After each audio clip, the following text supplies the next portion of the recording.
जिसका आपके साथ कर्मों का लेना देना होता है वही बेटा बनकर, बेटी बनकर, दामाद बनकर और बहू बनकर आता है। लेना देना नहीं होगा तो नहीं आएगा। इसलिए आज की ये कहानी आपको बहुत कुछ सोचने पर मजबूर कर देगी। इसलिए इस कहानी को अंत तक बड़े ध्यान से देखिएगा और समझने की कोशिश कीजिएगा। आज की ये कहानी कर्मों के खेल की, कर्मों के लेन देन की है। एक फौजी था, उसके माँ नहीं, बाप नहीं, शादी नहीं की, बच्चे नहीं, भाई नहीं, बहन नहीं, अकेला ही कमा कमा के फौज में जमा करता रहा।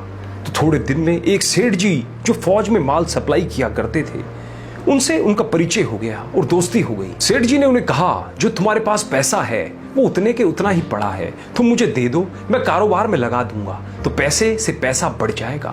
फौजी ने सेठ जी को पैसा दे दिया। सेठ जी ने कारोबार में वो पैसा लगा दिया। कारोबार उनका चमक गया, खूब कमाई होने लगी, कारोबार बढ़ गया। थोड़े ही दिन में लड़ाई लग गई। लड़ाई में फौजी घोड़ी पर चढ़कर लड़ने गया। घोड़ी इतनी बेकार और बदतमीज थी कि जितनी जोर से लगाम खींची उतनी ही तेज भागे। खींचते खींचते उसके गलफर तक कट गए, लेकिन वो दौड़कर दुश्मनों के गोल में जाकर खड़ी हो गई। दुश्मनों ने वार किया, फौजी भी मर गया, घोड़ी भी मर गई। अब सेठ जी को मालूम हुआ कि फौजी मर गया है, तो सेठ जी बहुत खुश हुए कि उसका कोई वारिस तो है ही नहीं। अब ये पैसा किसको देना? अब मेरे पास पैसा भी हो गया, कारोबार भी चमक गया, लेने वाला भी नहीं रहा। ये सोचकर सेठ जी बहुत खुश हुए। कुछ ही दिन के बाद सेठ जी के घर में लड़का भी पैदा हो गया। अब सेठ जी और खुश कि भगवान की बड़ी दया है, खूब पैसा भी हो गया, कारोबार भी हो गया, लड़का भी हो गया, लेने वाला भी मर गया। सेठ जी बहुत खुश। वो लड़का होशियार था, पढ़ने में समझदार था। सेठ जी ने उसे पढ़ाया लिखाया। जब वह पढ़ लिख कर बड़ा हो गया तो सोचा कि अब ये कारोबार संभाल लेगा, चलो अब इसकी शादी कर दें। शादी करते ही घर में बहू रानी आ गई।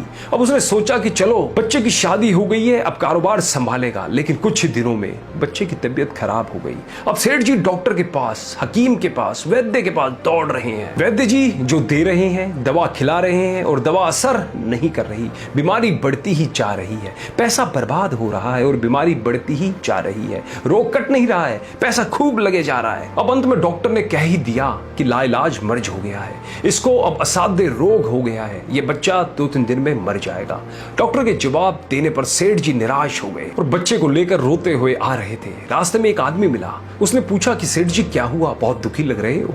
सेठ जी ने कहा, ये बच्चा जवान था, हमने सोचा बुढ़ापे में हमारा सहारा बनेगा, शादी होते ही अब ये बीमार हो गया, हमने इसके लिए खूब पैसा लगा दिया, जिस डॉक्टर ने जितना मांगा उतना दिया, लेकिन आज डॉक्टरों ने जवाब दे दिया, अब ये बचेगा नहीं, असाध्य रोग हो गया है, इसे लाइलाज मर्ज है, अब घर ले जाओ, 2-3 दिन भी कटना मुश्किल लगता है। आदमी ने कहा, अरे सेठ जी तुम क्यों दिल छोड़ रहे हो? मेरे पड़ोस में वैद्य जी दवा देते हैं, 2 आने की पुड़िया खाकर मुर्दा भी उठकर खड़ा हो जाता है, जल्दी से तुम वैद्य जी की दवा ले आओ। सेठ जी दौड़ कर गए, 2 आने की पुड़िया ले आए और पैसा दे दिया। पुड़िया ले आए, बच्चे को खिलाई, बच्चा पुड़िया खाते ही मर गया। बच्चा मर गया। अब सेठ जी रो रहे हैं, सेठानी भी रो रही है और घर में बहुरानी और पूरा गांव भी रो रहा है। गांव में भी शोर मच गया कि बहुरानी सेठ की कमर जवानी में टूट गई। सब लोग रो रहे हैं। तब तक एक महात्मा जी वहां आ गए।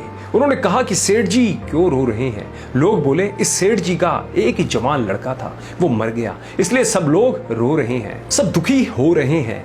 महात्मा बोले, सेठ जी क्यों रो रहे हो? सेठ बोले, महाराज जिसका जवान बेटा मर जाए वो रोएगा नहीं तो क्या करेगा? वो महात्मा बोले, तो आपको क्यों रोना? सेठ मेरा बेटा मरा तो और किसको रोना? महात्मा बोले, और उस दिन तो आप बड़े खुश थे। सेठ किस दिन? वे महात्मा बोले, अरे जिस दिन फौजी मर गया, सोचा कि अब पैसा भी नहीं देना पड़ेगा, माल बहुत हो गया, कारोबार खूब चमक गया, अब देना भी नहीं पड़ेगा, इसलिए बहुत खुश थे। महात्मा सेठ जी बोले, वही फौजी पैसा लेने के लिए बेटा बनकर आ गया।